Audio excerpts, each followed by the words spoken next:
I don't think you're listening to me, Silvermane. This is your only warning. If you mess with Riley or any of his people, I will kill you.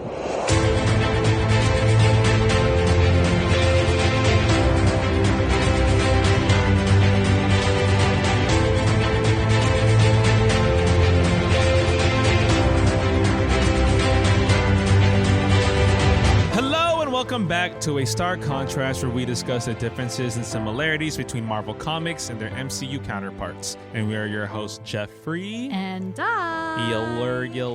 Hello. Welcome back, everybody. Welcome back, Jeff. I know. Here we are. Welcome back, me. Here we go. Welcome back, both of us. Oh, my gosh. It's like we live like two different lives. Dude. Outside. And yet parallel at the same time. Yeah. Right? So Jeffrey and I are both back from separate travel, from tired. different states. And mad, crazy adventures. It's life is moving. I feel like once you turn into adult, you're just trying to play catch up with life. Oh, 100%. Like once you hit like, I mean, it starts at different ages, but I feel like I've been trying to do this since I turned 30. Like when I hit this new decade, and I was so excited for it, and now I'm just like, okay, things are happening. I'm like, I gotta do this, gotta keep up with this. Okay. Yeah. Oh shoot, you're getting married. Oh, you have a kid. Yeah. And then at 35, it'll change again. At 40, it's going to change again.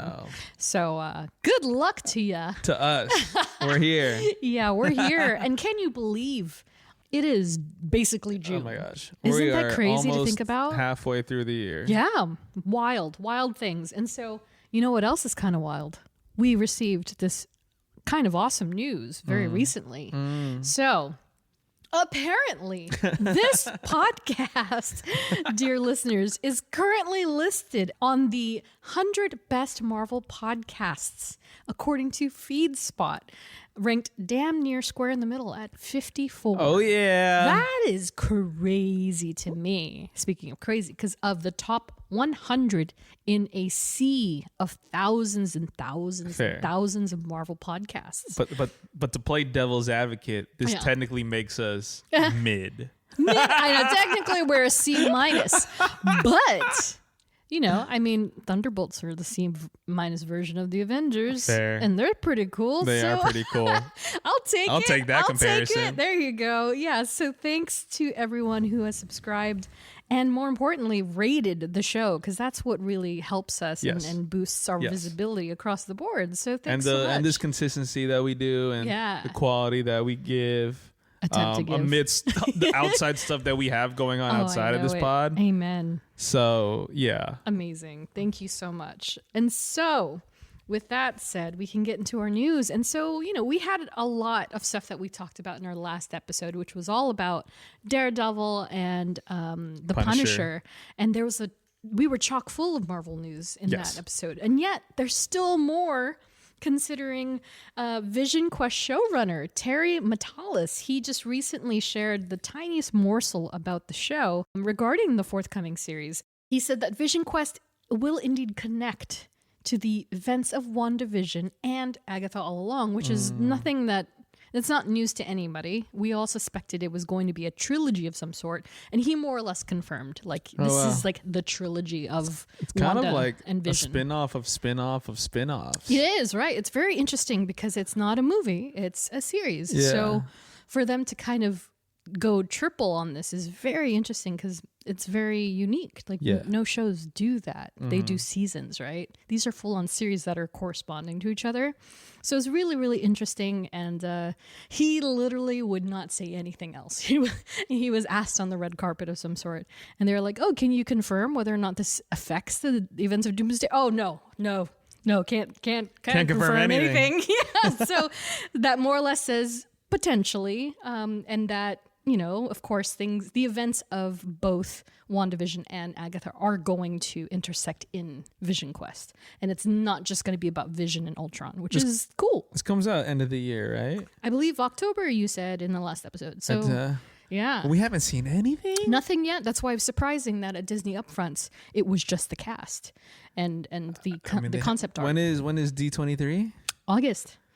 No, that's too late. And so it's got to be San Diego. Could be San Diego. Yeah, because I think that's the only place aside D23 that they... because Marvel is having a panel, Yeah, so they're coming back for this year. Yeah, they might release just Yeah, amidst exactly. all the other stuff, the Spider-Man stuff that's happening. And I didn't note it here, but because especially now that they have launched the season 2 trailer for X-Men 97, yeah, I thought for sure that was going to be at San Diego, and now we're learning, X-Men 97 season 2 debuts July 1st.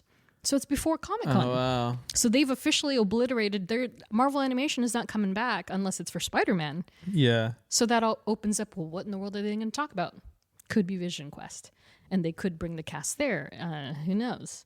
But very interesting. And so guess we'll find out, but expect that trailer. I would assume they don't want to intersect into the Spider-Man marketing, even though that's shared with Sony. So fair, yeah. I would imagine late July and August are going to be Vision Quest. I was like, it was like May. And I was like, wait, no, May's almost over. May's almost I was like, over. oh no. Yeah, we sped run through Daredevil and Punisher. Oh my very, very goodness. quick. Yeah, it is speeding by this year. So yeah, next up it'll be X-Men 97 and then Spider-Man almost immediately after, which is crazy. And then in the comics realm, so this is also very crazy to think about because, Jeff, would you believe there are going to be 1,000 issues of Spider-Man comics in the world? And so this September, the monumental 1,000th issue will arrive, and Marvel is boasting it's going to be the biggest issue in Amazing Spider-Man history. And of course, make note, it's of Amazing Spider-Man. That doesn't even count Spectacular and Sensational and Ultimate, none of that. It's just amazing. Yeah, so definitely going to buy that one. If you want to invest in something, I think 1,000 is a pretty good number to invest in. Yeah, and so the issue will feature a lead story by Joe Kelly and Pepe Larraz. Oh my God, I love Pepe Larraz. He's a great artist. Yeah, he did most of the Hickman stuff for X-Men, and he's jumped around Miles Morales. I mean, he's so good. And the issue itself will also feature special anniversary tales by some of the greatest contributors in the field. So again, I think we mentioned this in a previous episode, but like Daredevil author Ann Nocenti, like she's writing a story for this. Dan Slott's going to be in this. Like all the big players are coming back for short stories, big and small, for Amazing Spider-Man. So that's really fun. And speaking of Marvel Comics, this one was crazy. I saw this, yeah. Brad Winterbaum was recently promoted to head of not only Marvel Television, but Marvel Animation, Marvel Comics, and Marvel Franchise. That's gigantic, and I can't even fathom what this has to do with recent events regarding some of the staff. I know. But this is a tremendous bit of news, and it's kind of rocked the entire industry as far as comics are concerned, because this is not something you see every day. And so this comes on the heels of Brad's already illustrious Marvel tenure. So he was formerly VP of Production and Development at Marvel Studios, and before then, an assistant to Louis D'Esposito on Iron Man, an interactive marketing manager on Iron Man 2, Thor, Captain America, the First Avenger, and the Avengers. And then he was China unit producer on Iron Man 3. And he even co-produced Ant-Man. Wow. So his jump is crazy. It's crazy. Over the span of decades. Yeah, exactly. And so he's kind of made his own version of the Feige effect, where Feige used to be an intern. He used to be a coffee mongrel. You know what I mean? Yeah. And now he's leading the charge, and Brad is kind of following suit in a really weird way. So we'll see what effect this will have, especially because comics are involved. Yeah. That's a big one. Like, I don't know. I don't know, but we'll see, I guess. And but he's been successful thus far. Hopefully he'll continue to be so. And so all that said, if you're here for what we're talking about today, it is all things Spider-Noir. Oh yeah. And so Jeff and I don't know about you, Jeff, but I did try to watch it on Monday. I was like, oh right, let me get settled and back into my zone, and I was like, cool, MGM Plus, and then I read the fine print that it was only streaming on TV MGM Plus. Like, what does that even mean? Yeah, so they put it on like a regular TV show. Starting at 2:30 in the afternoon. And it plays all the way through. And it played all the way through. And that's it. And I was like, oh. And you couldn't stream it. I wonder who even... automatically. Who even was able to watch that. I don't know. And if you went to the app, there was nothing on it to even go to. So I was like, oh. So I waited until Wednesday then. So Jeff and I both watched it on Wednesday. Did you finish?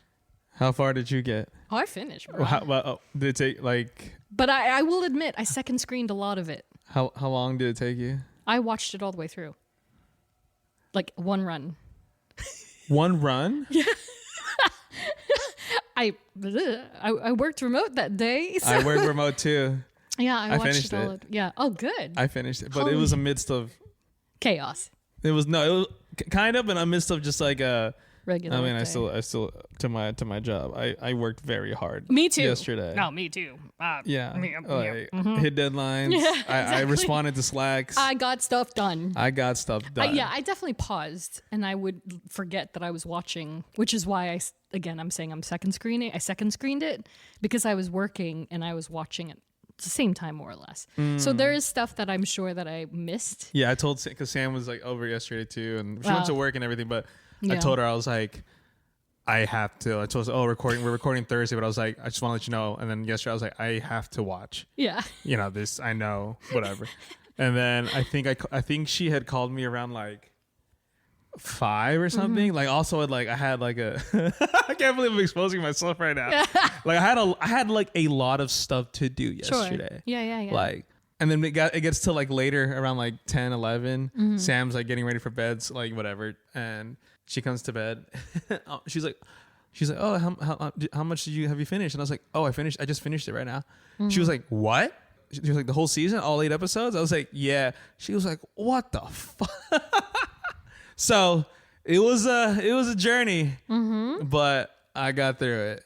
Cool. So as somebody who's not at all familiar with this character's side, Spider-Verse, what did you think? Just like surface level thoughts. Dude, it was really great. I had so much fun watching it. Yeah. I enjoyed it a lot. And I've said this before. That's my favorite Spider-Man is Noir. I like Noir. I genuinely had so much fun watching it.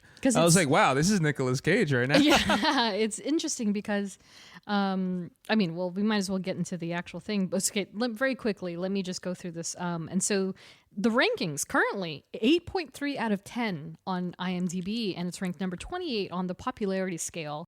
The popcorn meter for Spider-Noir, 93%, and the tomato meter is up to 91 with the series official release. So that's really great. So people are enjoying it. Dude, it's really good. Yeah, it's really, really good. And so it was created by Oren Uziel, who serves as showrunner alongside Steve Lightfoot. And it features the work of composers Chris Bowers and Michael Dean Parsons.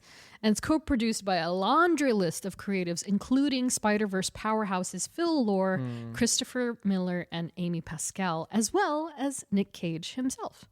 So I was wondering the entire time, I was like, bro, this is so new to so many people. Yeah.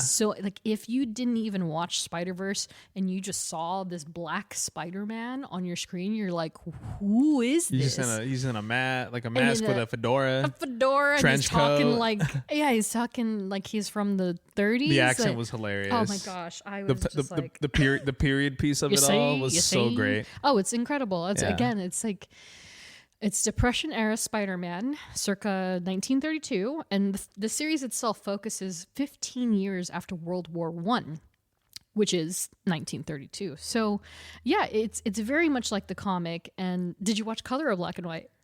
I was gonna ask you the same question. I had to go full original. Oh yeah, no, I refused to watch the color. I was like, I gotta do black and white.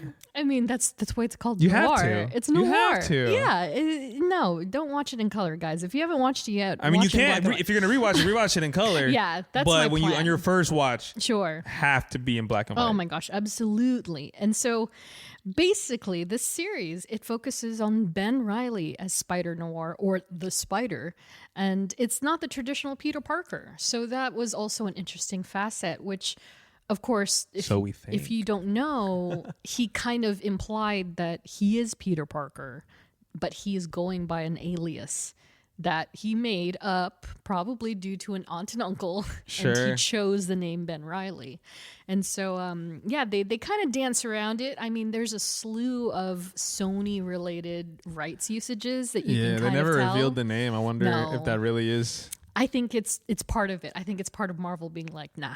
He can't say his real name is. You can't say Peter Parker on the show, which is like crazy tennis. Yeah. It's crazy because they're like, you can do this, but you can't do that. And it's the game. It's the game they've been playing since 2000. 2000, yeah, right? 2000.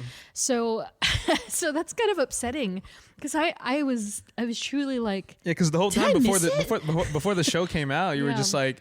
You were just like why Ben Reilly? Yeah. And then that episode, where he's just like, ever since you changed your name after the war, everyone's just like, what? What? Yeah, exactly. And so that was the interesting thing is like, oh, I see what you did here. It is Peter Parker. And so he's, what Oren Uziel mentioned was that he thought it was an interesting take. I'm sure there's the red tape, but sure. He thought, considering the circumstance of using an older actor, in this case Nick Cage, giving him the grit of having an alias and not being the young and youthful Peter Parker actually lends to the story a lot more, which I do agree with. I'm like a lot of other comic fans that I kind of wish it was the traditional Peter Parker who's 16 years old in that scenario. But the story is so different that it makes perfect sense for Nick Cage. It's totally fine. And so, it's very interesting that he chose this, especially after the death of his wife or partner. Were they married? I don't know. They were about to get married. He bought her an engagement ring. About to get married. And he was about to give her the ring, and then she got killed because of his fighting against mercenaries and villains and mobsters and stuff. Right? Yeah, he got like distracted at the bar. Yeah, exactly. Supposed to go to dinner. Exactly. Yeah. So I thought that was really compelling. They gave him a good basis of the who, what, why, where, when, how. Yes. And again, it's something that I feel like you enjoy more in black and white, because even the eyeliner on Nick Cage, that's a black and white thing. You know what I mean? Yeah, it looks so good. The camera tilts, like everything. And so, of course, watching it, I'm like, I wonder what this looks like in color. That's how I think when I watch I Love Lucy and stuff. Like, I wonder what color the wallpaper is. But with this series, you can actually do that. You can see. There was one time I did it just to see it. Yeah. I didn't watch the whole episode, but I just wanted to see how it looks. Yeah. And I was just like, whoa, this is vibrant. Oh, I bet. This is it's vibrant. But I see why they have to make it vibrant because it looks better for black and white. When it translates, yeah. So, and that's an art in itself. Like we're not going to get too deep into that at all. But filming for black and white transition is so difficult. Yeah. And especially in a modern day. Whereas before, they'd had no choice, but they did have to colorize things certain tones, And so it's very interesting that they were able to not only produce it in black and white, but also brave enough to be like, here it is in color too. Yeah. So watch the way you want. Yeah. And I've seen people on social be like, oh, I watched it in color first. And I'm just like, why? Yeah, Why would you do that? Like you have to watch it in black and white. Spider-Noir. And I guess I understand like people maybe just don't like black and white television. Yeah. But it's so. But it's like that's the character. It's a character on its own. Even if you watch Across the Spider-Verse, 100%. He's in black and white. He's in black and white, and that's why the Rubik's Cube is like, what? Because you can't see the color. It's like interesting. And so I thought they did a really great job with the cinematography, and the director of photography did an incredible job.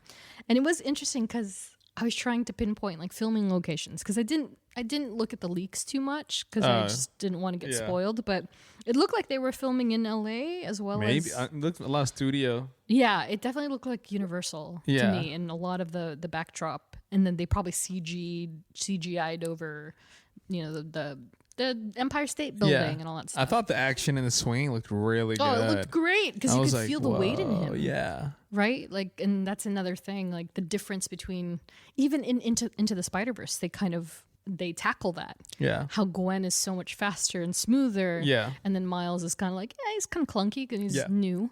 And then you have Noir, who is literally wearing a trench coat, so you can tell he's a little clunky, and he flaps around a bit because of the weight of it, but he's still smooth. He's still fast. And I think that they did a really great job showcasing that he's a Spider-Man. It just happens to take place in 1932. And I love the transatlantic accents. I know, I was dying. I was like,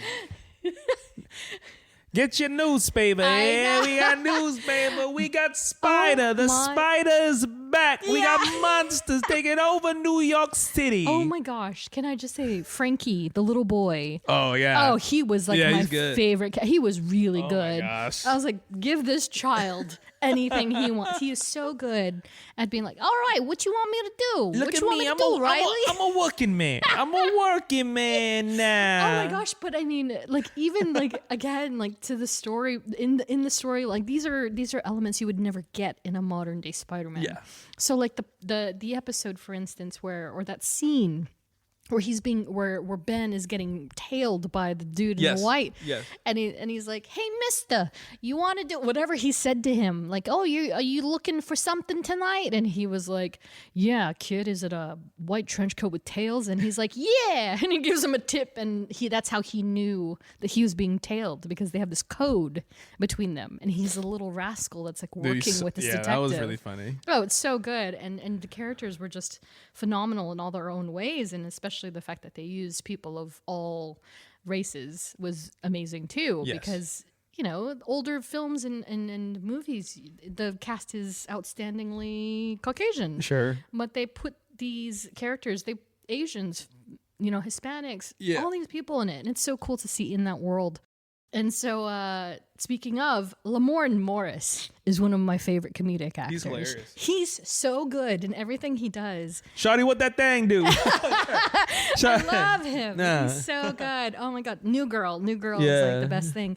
And so to see him, I was saying to Andrew, I was like, to see him in a Spider-Man project when Jake Johnson is Peter Parker of another universe, I'm like, God, I want to cross over so bad. But now they're both in a Spider-Man project, which is so cool.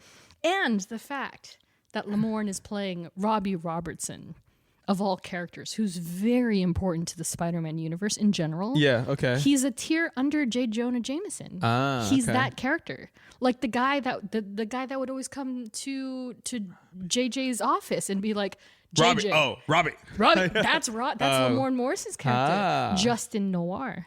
And so I honestly couldn't tell you how prominent he was in the comics. I don't remember, at least in Noir, I mean. Yeah. So I don't know if he has the same sort of hierarchy, but I love how important he was to the story, and he didn't feel like a throwaway at all. He didn't feel like a thriller. He was like one of those, like he felt like a real journalist. Yeah.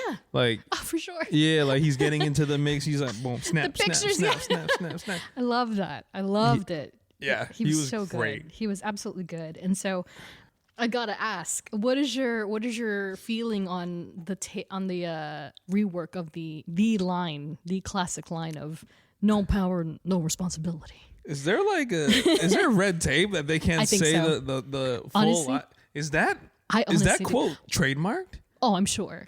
With great power comes great responsibility. And that's not even the comic accurate version. What's the comic version? I believe it's with great power must also great responsibility. Yeah. And so the fact that they did say it, they said the regular one, but they still pinned down to the no power. Yeah, because he said in the first episode. Yeah. Like, yeah. She told Ruby. She told me. Is that good? That's right. Is that good? Yes. I've been trying to find it, and again, it's because I haven't watched it today. I've been to Spider for There's no tail. There's no tail, but my Ruby, she told me with great power comes great responsibility. But since the day that she died. Yeah, he's got like. And I don't want this power anymore. Right. Because with no power comes no responsibility. What did he say? He said it was a combination of Bugs Bunny and, oh my God, what is his name? Oh no. Oh, Sabrina. He was in Sabrina. Oh no. I'm looking. I don't know the name, but Humphrey Bogart. Okay. And so he's a combination. You see, And he does that a Man, lot. see. And so Nick Cage kind of based his accent off of that, those two characters. And so I am pretty certain there's a bunch of red tape once again on even the quote. I mean, I get it, but I'm also like, that's crazy. Because you note he never mentioned, at least from what I remember hearing, he never mentioned Uncle Ben or Aunt May. Not at all. And they could have easily called Ruby Mary Jane. Yeah, literally anything before the war. Yeah. There was nothing mentioned. Right. And so, which is funny because if you think about the other iteration that they've released of this quote, it was in Madame Web. When you take responsibility, you will gain powerful Dude, this abilities. is just like, it's like trying to reach like the essay minimum words, but just in different, Like, yeah, exactly. It's like the same thing in just different ways. Like, don't copy my thing, just make it different. Just that. Yeah, exactly. It's like AI's like suggested rewrites of your quote, and they're just not as good. Dude, I think that's so crazy that these different versions of spiders can't say with great power must come great responsibility. Right. But you know what the most amazing part to me is that despite all that, they still pulled off one hell of a series. I agree. I agree. It was, I don't know. I also didn't expect much from this series at all. I was just like, I know I love Nick Cage and I know I love Spider-Noir and like that whole concept. And then watching every episode literally ending on a cliffhanger. Yeah. Having the story move forward, having interesting characters. Yes, exactly. And being invested. I genuinely enjoyed it. Yeah. And again, all those elements put together.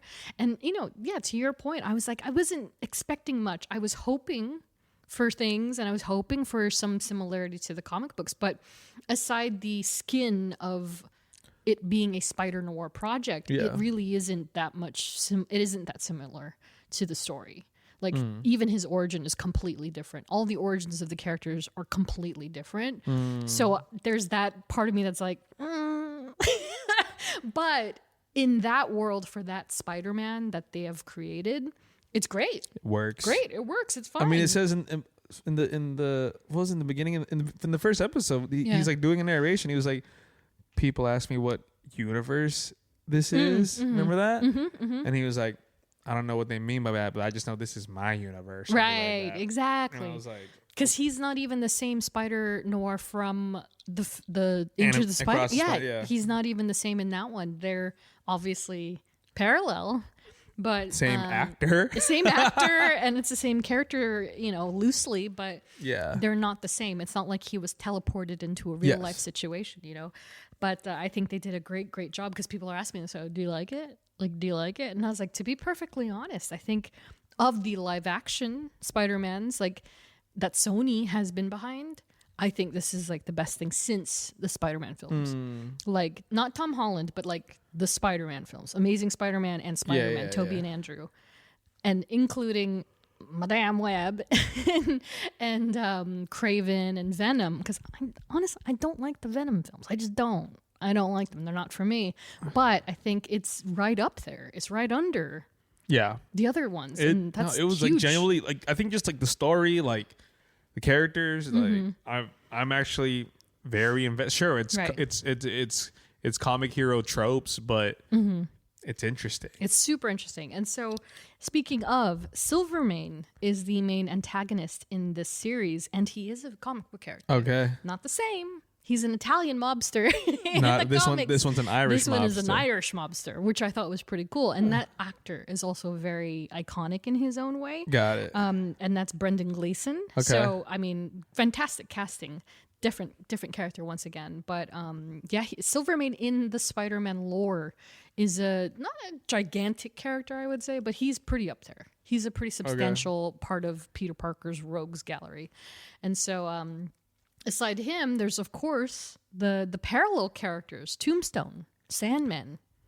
And so those two in particular, people thought that the third guy was Electro, but he's Megawatt. Yeah, I thought it was Electro. And then he was like, Megawatt. And I'm Megawatt. And I was like, wait. I immediately opened my phone. I was like, hold on a second. Oh shoot, he is Megawatt. Yeah. And I was also at some point second screening, so I would like have it on. I would like be invested, watch a scene, and I'm like, okay, I have to check something. Yeah. But then like I would turn around, I would miss some dialogue, but I'd turn around, and then I saw like the scene of they're on top of somewhere. Yeah. It was he was facing off with Flint, and but I didn't hear any dialogue. I just saw like him turning into sand and stuff, and I was like, wait, hold on, who's this? I rewinded it like 10 seconds, and then I hear it. Then Flint Marco. Then Spider-Noir says like Flint, and I was like Flint Marco, and I was like, okay. Well, yeah, because when they cold dropped the character posters, I was like, oh, cool. Now you have an idea of who's going to be in the show, because nobody knew anything really going in. And so when they showed Sandman and Megawatt, I was like, oh, that's kind of cool, because that's how it is. That's how it is in the comics. They are a noir take of existing characters. And so Tombstone was also part of the original storyline, and so that was an interesting version of him too. Like, he had this like interesting, intricate I thought it was like going to be like an iguana lizard type of deal, like is reptilian a little bit. Yeah, I was like, is that lizard? Because like when rhino? I think of Tombstone, I think of just the flat top. I guess flat top, but also just like whiter skin, not a white person, but like a whiter like in kind the of like animated series. Yeah. Did he turn into Tombstone in the animated series? Yeah, I don't know. I think Friendly Neighborhood, I mean. Friendly Neighborhood, and then also in the game. In the game, yeah, exactly. That's what I think of. Yeah, so I think that was their version of it. They just gave him white accents, and they just give him like cool. Obviously, he's indestructible. Strong. Yeah. I thought that was an interesting take, but again, it made sense for that character in that version. And Sandman, I thought was great too. That actor is also very, very notable by just his face alone. Jack Huston, he's been in a number of things. Okay. Yeah. And then of course, Abraham Popola, he played Lonnie Lincoln, Tombstone. So yeah, again, noir is such a neat world because they're very stripped. They're super stripped down, and it's like street level in a weird way, right? Yes. Because there's supernatural elements, but they're still grounded. And again, it's just so cool to have everybody talking. Them having superpowers was the most like... Yes. And so, I mean, I was going to talk about Kat Hardy as well. We can save her for a little bit later. But Loved her. That's the interesting thing about these antagonists, is that their origin story, very compelling. Because like, I think in the comics, they're just kind of like they are in the modern day comics, where they just happen. They're all spread out. They kind of just got them like due to unforeseen some mutation or something, toxic waste, whatever. But in this iteration, they were all part of a wartime. They used the war, super soldier experimental it was project. Them Germans just. Brother, when they said super soldier, I was like, I knew it. Crazy! I knew you were gonna drop the words, because it's such a key phrase now, right? They're capturing soldiers, and they're just running experiments on them, right? And I thought that was an interesting way of doing it, because again, it's like, oh, so they all kind of knew each other in a way, which I also think helps the story. Yeah. So they have this familiarity about them, and then they just kind of depart for 15 years, only to come back together and like, oh, it's like, well, I know you. Nah, you're the soldier of the POW that saved us that day. Now we just sound like Rocket Raccoon. Yeah. You're the POW. Oh wow, it's pretty Rocket much Raccoon, like Rocket Raccoon. But it's so cool. And so speaking of the super soldiers, so after Ben has gone into this facility and they're going deeper and deeper into it, and then they stumble upon that room of all these hospital beds and just all these down soldiers, I was like, oh, this is gonna get weird. I know, it got really weird very quickly. And so the first guy was a mantis, which is like, okay, interesting. Also, like, what a way of thinking. Yeah. It's just like, how do we make a stronger soldier? Let's combine their DNA with an animal. Not a lion, a freaking insects. Yeah, insects. Like, what? Very strange, very interesting. Yeah, I mean, of course, again, it's a little campy, but I think for what it is, again, Spider-Noir is campy. A noir thing, I think it fits perfectly. Like, of course, that's something you would see in 1930s. Like, they weren't thinking like sophisticated. There's nothing. There's nothing. Yeah, it doesn't need to be that deep. And so, whatever it was that they were combining this DNA with, I mean, it obviously worked. And so, there was a snake as well. Yes. And then, of course, we stumble upon the one that... I'm not going to lie. That freaked me the hell out. That's scary shit. That's Man-Spider. It's literally Man-Spider. That's Man-Spider? That's what he looks like. So if the rumors are true and we're going to see Tom Holland transform into Man-Spider in some way in Brand New Day, he's going to look something like that. I didn't like that. I didn't like it either when especially he pulled when he put the sheet. I was like, oh God. And I was like, ew. No likey, yucky.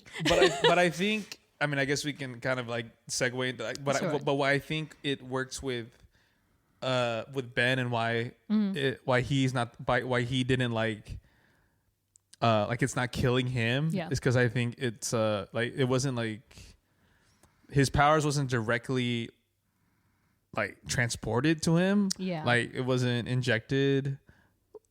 It wasn't a direct line. Yeah, he just got bit by someone that had it. Like they weren't gonna make it. Right. But then he transferred it, and then but then like him being like, oh, I know. He's like, yeah, they got no bones in their body. I was like, oh. So funny. It's so comical and in its own unique way. But yeah, I thought that was really interesting. And to your point, that's why he survived. And, because at one point he says like, why did it take them 15 years before they got their powers? Yeah. And, that was just regular Nick Cage. Yeah. And, so theirs manifested slower too. Yeah. And so while he, essentially, you're assuming he had the powers for a long time at that point. Yeah. Yeah. Off the rip. Exactly. So very interesting, and the way that he got, and the way that they kind of translated his spider senses, and the way that they worked, and he would get that sharp pain, and it's like, oh. Shane.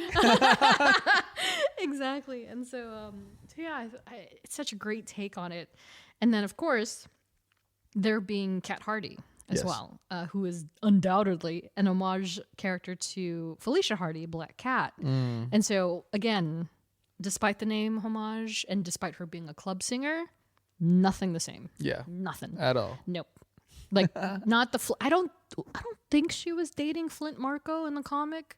She was dating somebody, and it really pissed Peter off. Because she was kind of flirting with Peter, but you have to understand, Felicia Hardy is older than Peter Parker in general. She's got a few years on him. She's the older woman. And so in the Noir comic, Eyes with No Face, you're assuming she's 21. Let's just say she's 21. Okay. 20. Let's say she's 20, just for safety hazard reasons. And he's 16. So she's like into this younger man, and she's already with somebody. And so there's like a love triangle there, which is not unlike the series, because Ben kind of falls for her. She kind of falls for him, and she's still with Flint all the while. And they all know each other, so it's all weird. But other than that, no. Like, it's not even her club. It's Silvermane's club, And so she played an interesting part, I think. And I thought she was really snappy. She was like, she had the attitude of what Felicia Hardy might be like, I think, too. Yeah, I agree. Which I think was really good. And I love seeing an Asian actress. Yeah. Like, stepping up. Lee Jun Lee. Lee Jun Lee, right? Yeah. She was in Sinners.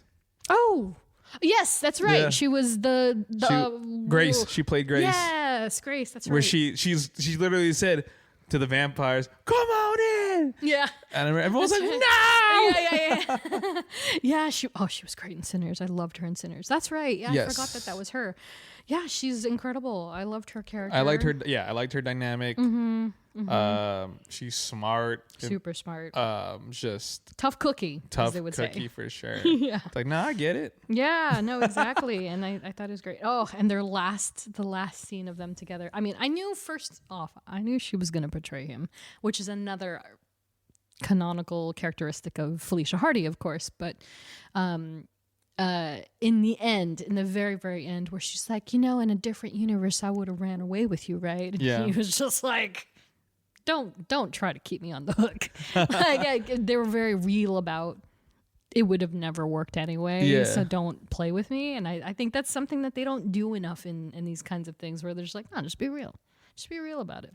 And so I liked their dynamic a lot. I liked her test of, are you Are you the spider? Am I right about you? And he was like, what? As soon as she opened the window to like do a smoke, I was like, okay, she's doing that to smoke, but I was also like, she's gonna fall out. Yeah.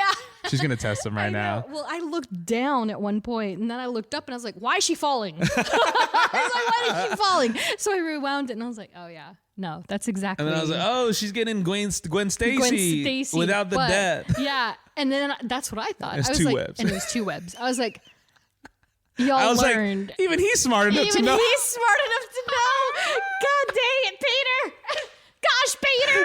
Yeah, see, even he knows better. Even he knows better. Funny. I was like, all of them know better. Like, if he used one web, I feel like her neck would have snapped a little bit. But it's because. But then I saw the 2 webs in the second shot, and I was like, okay. Well, they were smart about it. They knew because they knew if they didn't do that, everybody would be like, "What about Gwen Stacy?" So funny. Yeah, exactly. 2014 Spider-Man really is triggered it.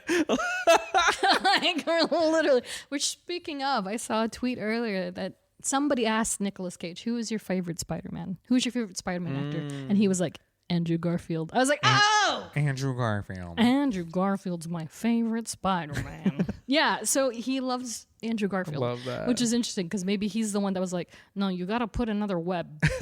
Or let's do a scene like this, but I save her. But I save her. Yeah, so incredible. So I love that. And again, we said this in our last episode when we even mentioned the trailer, but black webbing, which is not like in the comics, but I thought it was an interesting take. Everything's noir with this guy. It's all dark. Yeah. And so very, very cool. But yeah, again, loved their chemistry. I thought she was super smart. She was exactly what he needed in a way that was like helping him with his journey and what he was trying to do, but also enough sabotage. Yes. Which is like, damn, girl. Yeah. But she was basically sleeping with the enemy both ways. When she made that decision to out him to the doctor just because so that she can maybe heal Flint. Yep. I was like, oh no. Yeah. I was like, oh no, girly. Exactly. So Dr. Faber was the doctor, and so another very familiar actress with Amy Aquino in that role. And so I thought the same. The minute I saw the title, I was like, Cat, what are you gonna do? And then the doctor rolled up, and I was like, nope, there we go. She's gonna sell him out so she can heal her boyfriend. And then that's exactly what she ended up doing. So yeah, she added enough challenges to his journey, which I think were pretty in line with a good story and good storytelling. Yeah, I think that she did a great job. And again, very interesting character, very interesting like homage to this classic character that still has not made a proper live action cinematic debut. Like we've only gotten, again, speaking of the red tape, we've only gotten so much about Felicia Hardy. Yeah. In general. Hopefully soon. I know. Who knows and who knows when? You know what? For 8 episodes, it was very jam-packed in terms of the stories flowed well together. Like it told what it needed to be told. No fillers, like we said in Daredevil review. I guess if there was to be what is there? What would it be? Yeah, if there was a filler, maybe it's honestly, I don't even know. Like, what would be like if there was a filler episode? I know. What I wanted to say is I love the balance of Spider and private and PI and just investigative work. Exactly. I loved. That aspect. Exactly. I was like, yes. Like you get action both ways. Yes. Because you get him in his it's kind of like the Daredevil effect when he's Matt Murdock practicing law. Yeah. Right? You get Matt Murdock, he's action in his own way. And then you swap to Daredevil and he's doing more action, but it's in another version. And it's the same thing for Spider-Noir because he's doing the thing, see? and then he's doing the flip after that. Yeah, It never stops. Like what scene where I was just like, oh, you're so good at I forget. I can't remember. Well, the final episode was great. Like fantastic. I was just like, oh, what's gonna happen? And then Lamorne and Robbie comes in as Spider-Noir. Yeah. I was like, dude, this is so. When he was. This is so funny. When Ben's like, no, I don't think it's a good idea. I think you should take a rest. Yeah, and he was like, no, I'm gonna. He's like, no, I'm the spider. I can do. Lamorne is so good. I love him. And what I love about Lamorne, really quick, is that he's doing this Lamorne thing that he does, but he's not. He doesn't feel like he's playing the same character. Yes, you know what I mean. Yeah. And I think it's super rare in a comedic character or comedic actor of his caliber. Like he's actually very good at being different people, but being so funny, which is unique to him. I loved how there were. I'm thinking about this now. Like I said, there was 8 episodes, but I felt like there was very complete stories. Yeah, I felt like there was good enough. There was good. Like obviously, like if I wish there was more episodes of this, we probably could have gotten more drawn out lore, drawn out background, drawn out storylines. But I feel like everyone had like a pretty, good arc across, the episode, and you can see it of, let's say, Janet.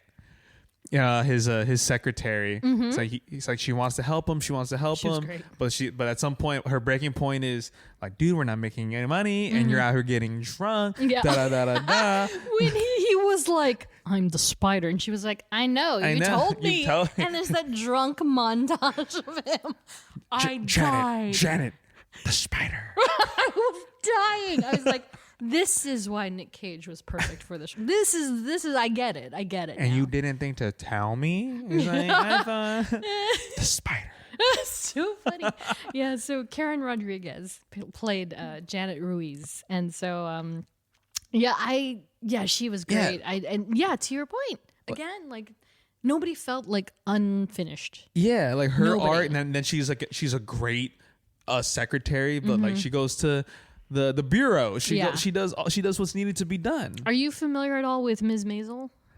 I haven't seen the show, but it's very much like that in the later seasons, and she has this quick-witted, very punchy secretary. Got it. Very familiar to that character. Yeah. Yeah, and then even Robbie's character, he's a journalist, but he wants to be back at the Bugle, and he just needs a story. But ever since the spider left, but then you see that arc of like him going to getting seen at the Bugle, the Bugle tearing him down, but he's like, no, don't mess with my story. Yeah. And then boom, and then now he got his desk back at the Bugle, and then I think he's. It's funny because I think he didn't even. I don't know that he even got his desk back. I think they finally gave him one. Yeah.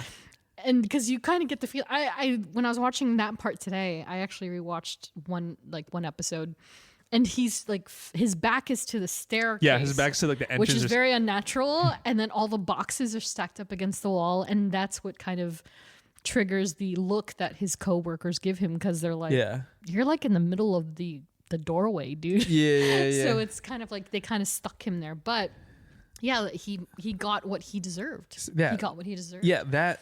Lonnie and Flint, Lonnie got healed. He's like, nah, I can do this. And same thing with Flint. Same thing with Kat. I'm like, wow, everyone got a pretty solid arc. And then on all the episodes were around just under 50 or just over 50 minutes. Yeah. So the fact that they can jam pack all that and still make a consistent story and not feel like it was rushed. Maybe to some people it did feel rushed. Maybe. To me it didn't. Yeah, to me it didn't at all. Yeah. Yeah, I'm definitely going to rewatch it, but it was pretty dang solid. Yeah. Again, I definitely advocate for this. Yeah, but now I'm like, okay, now what after this? for Spider-Noir, Well, that's the thing, right? It's kind of like, what happens now, right? And in a weird way, I feel like Sony is testing the threshold. Like, how far can we go without Marvel interfering too hard or stopping us for the record? Yeah, you just have to make it good. And you have to make it good. So I am almost kind of terrified that they will continue to go down the spider lineage. Now that they know that the villain angle isn't working, that they're going to go down this series method of just keep doing spiders. A different universe yeah. spiders. Live action version, because of course that's the caveat, is that it's live it also action. helps when you have Nick Cage. That's the part thing. of the project. Yeah, like this is a big if, and I don't know that she would want to compromise her relationship with Marvel directly, but if they approached Haley Steinfeld and were like, hey, Spider-Gwen live action, you down? And you get to be a co-producer and you get all this. Like, she might actually do that. Like have her own show, yeah, but she's also Kate Bishop. Yeah. So it's kind of like, would she sacrifice a film career in lieu of a series with Sony, or can she do both? Yeah. And it would hit, too. It would hit. There's no way. There's no way, right? Like, especially if they did I'm seated. Yeah, right. I'm seated. Mother. Yeah. And so I feel like they're thinking about that, and like, can they get away with the Miles Morales series? Like, and this is how they keep the contract, unfortunately. Yeah. So it has reset again. So they have Spider-Man for 5 more years officially as of this past week. And then really? And then at the end of July, they will have him again. It will reset because then another Spider-Man property comes out. So every time any iteration of Spider-Man appears in live action, they get 5 more years on him. It just keeps resetting. It gets tacked on. That's why they kept re-releasing the films, and they kept doing all these things to keep the contract alive. Because if it goes stale, then it's up for bid. Marvel could be like, great, here's $1 billion. We're taking him back, which I wish they would. But so there has to be Sony wants money. Yeah. So Sony needs to release a project, a live action Spidey project every 6 months. No, I think it's every 3 to 5 years. Oh, every 3 to 5 years. So every time they do, they get that time back. So that's why certain things are timed the way they are, unfortunately, right? That's why movies, in addition to sequels just taking that amount of time, that's why Spider-Man 1, 2, 3 came out in the duration that it did. Yeah. So they have this. Mm-hmm. They're gonna have Brand New Day, and then who knows after that? Exactly. So it's kind of like, oh, and then of course Into the Spider-Verse or Across? No. Beyond the Spider-Verse is coming out.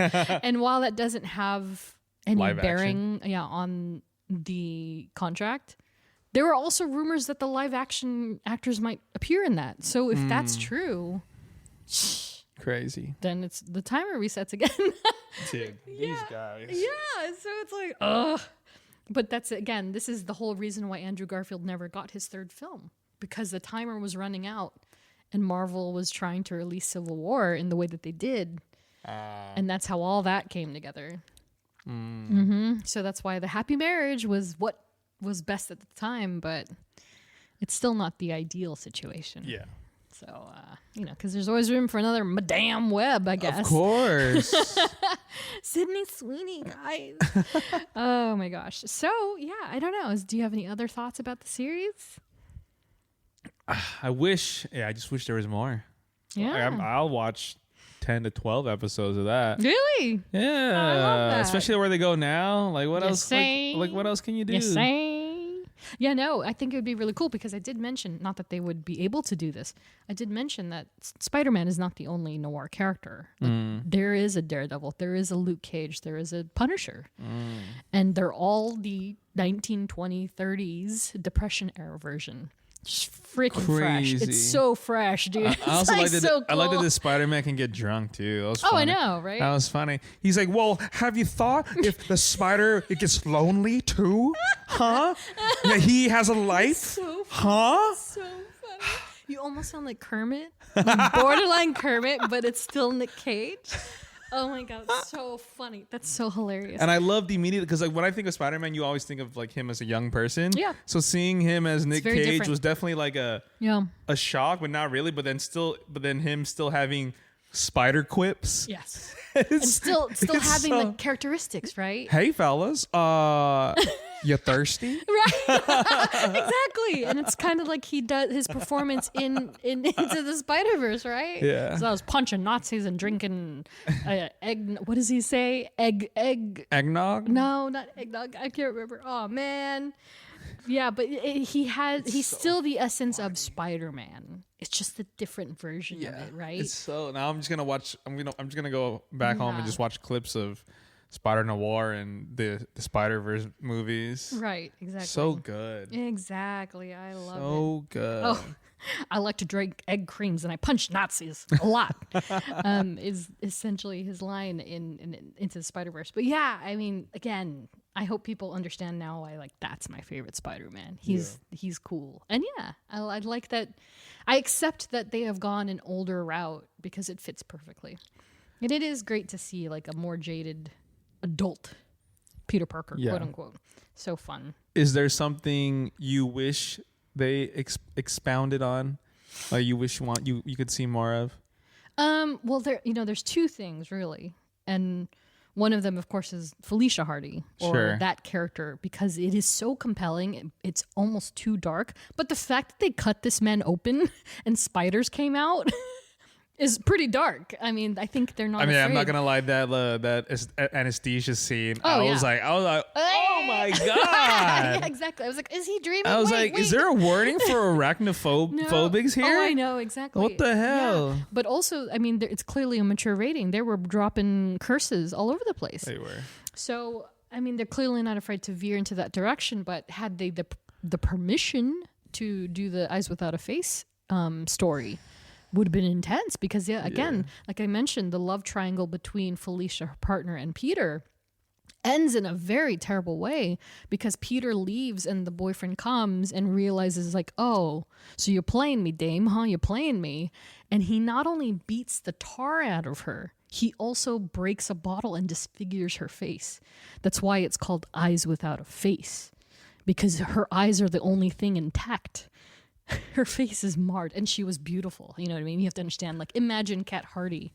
But, I mean, maybe this is season 2. I don't know. Yeah. But imagine Kat Hardy getting so marred and scarred that she can't show her face anymore, so she has to wear a mask.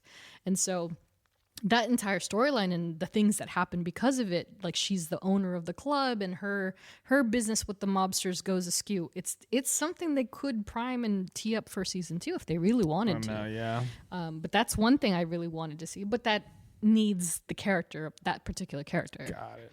I mean, they still could do it though. And then of course, the big one, which is the origin, because again, in the comics, it's a little different.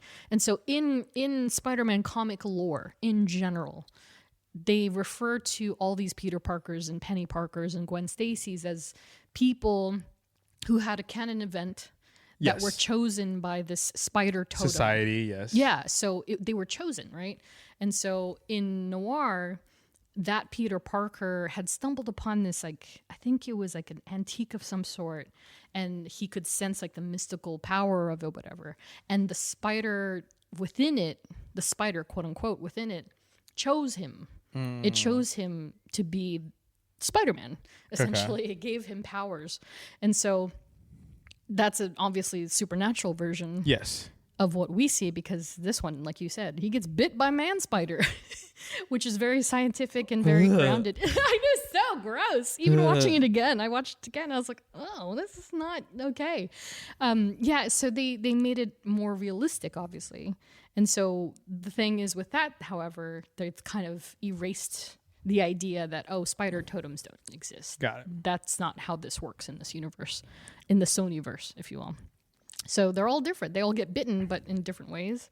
I guess it's, So that's the thing that I was kind of the spider totems, I guess. He got bit. So that's how that happened. But other than that, I like what they've done. I did. I really enjoyed it. It was good. I'm now we need a second season because now he's fully accepted this role as the spider. Sure. We need to see what he does and go and save the world. Save the world. Gotta save the world. Yeah, same. Humphrey Bogart. That's so funny. Yeah, again, loved it. I loved it. I liked it. I can't believe I can't believe we blew through that thing. I was like, wow. Either. I was like, dang, we need to. Well, and that's why I started early, because I was like, if I don't do it now, I'm not going to finish it. And so I had to pull through it. And that's why I rewatched some today, just parts that I knew that I didn't quite absorb the first time. And I'm still going to watch it again so I fully get the depth of it. But congratulations. That's a lot of TV. Research. Yeah, that is what we call the ye old Netflix drop, right? Yeah, but also... thank God they dropped it all at once. Oh, I know. Yeah, honestly, yeah. And it's fine. I'm totally cool with it. Yeah. Yeah, I'm glad they did. And it's trending. if you open the app, I think it's number 1. So yeah, that's cool, man. All these people learning about Spider-Noir. Hell yeah. Love it. So yeah, all that said, be sure to stream the series now on Prime Video. I'm sure we'll hear or learn more about what their plans are with Spider-Man beyond this and Brand New Day. Hopefully, do you think Nick Cage is going to try and get a second season, or you think he's okay? I mean, I kind of feel like he's okay. I think he's like, I got my story done. Yeah, I think he's okay. But look, if he's willing to do another one, please. But again, if this is their starter. And they might do like a Penny Parker series. Sure. Oh, brother. Sure. Like, I'm like, okay, let's try. Let's see how it goes. I will be very judgmental if they try to do a Spider-Gwen one. But that's if it happens, it happens. We'll see, I guess. But yeah, check out the series. Let us know what you think. We enjoyed it. Hopefully you will too. So next up on the show, we have discussed the special feature. We've talked about him enough in previous episodes, so now we're going to actually talk about the man himself. So join us in 2 weeks where we will finally discuss Frank Castle, the Punisher. Yeah. And I liked it. Oh. It's going to be a drinking game, buddy. It's going to be a drinking game. Yeah, so we're going to talk all about the Punisher officially, and we'll see you then. And so with all of that said, that is the end of this show. Thanks for listening, and a special thank you to all of our Patreon supporters, and a special We Are Groot salute to Ed, Laura, Joe, Liz, Tyler, Andrea, Chris, Nats, Ashley, Sherry, Robin, Andrew, Melanie, Katie, and Jenny. Follow us on social at STRKCNTRST. You can unlock an ad-free version of this podcast by supporting us on Patreon, and if you like what you hear, please review, rate, and subscribe. Once again, thanks for listening. We will catch you on the next one. See you later. Bye. Bye. So you're not hungry? How about a drink? Last chance. Opium.